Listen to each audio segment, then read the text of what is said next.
Hello friends, Tuesday. This is just a super quick note to tie up a loose end that I was struggling with in my last video about Vril, where we were talking about Theosophy and Blavatsky and the plagiarism issue.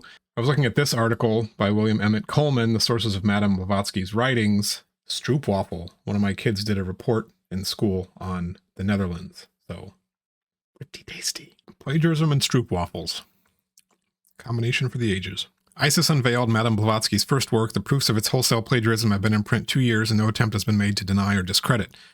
This was published 1895, so I finally was able to track down, and other people in the world probably already knew this, but I found it for myself, so I wanted to point you to it and point myself to it. If you haven't figured it out yet, this YouTube channel is basically my personal / public notebook, journal, whatever, as I'm working on this stuff. So the original publications, move this down a little bit, are in something called The Golden Way, and it was in 1891. International Association for the Preservation of Spiritualist and Occult Periodicals is the one who put this online for us. Oh, this is all the different, man, I bet there's a lot of interesting stuff in this. Anyway, Golden Way is what we want. So Coleman published his passage by passage account of the plagiarism in Isis Unveiled in here in a bunch of different parts.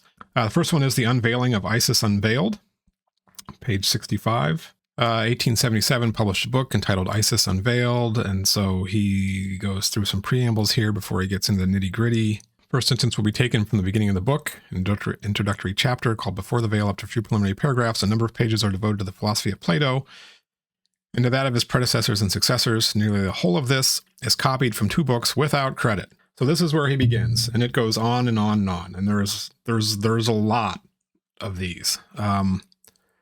He gives the passage from Isis Unveiled. You know, Plato taught that the new spirit or rational soul of man, being generated by the Divine Father, possessed a nature kindred or even homogeneous with the divinity, so on and so forth. The power the rational soul possesses by virtue of having a nature kindred or even homogeneous with the divinity.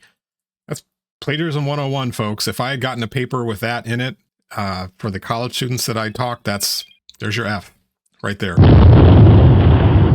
And he cites hundreds, if not thousands of these. But the most rational answer is potentially her mates at the old Theosophical Society were helping her out. The idea that she was channeling information or receiving it telepathically is a lot more interesting, and it adds to her mystique versus Henry Steele Olcott going down and fucking nicking a bunch of books and giving her the quotes, her quoting them without credit. There have been huge allegations over the years of plagiarism, and I think it was probably convenient for Helena to be like, oh, I didn't know the information. It was just flowing through me. Anyway, you can go check it out for yourself, which I intend to do. I don't want to get too far off the path of Vril. I'm not sure any of the plagiarism actually pertains to that directly. It's a hoot. So that's all I wanted to say about that. Carry on.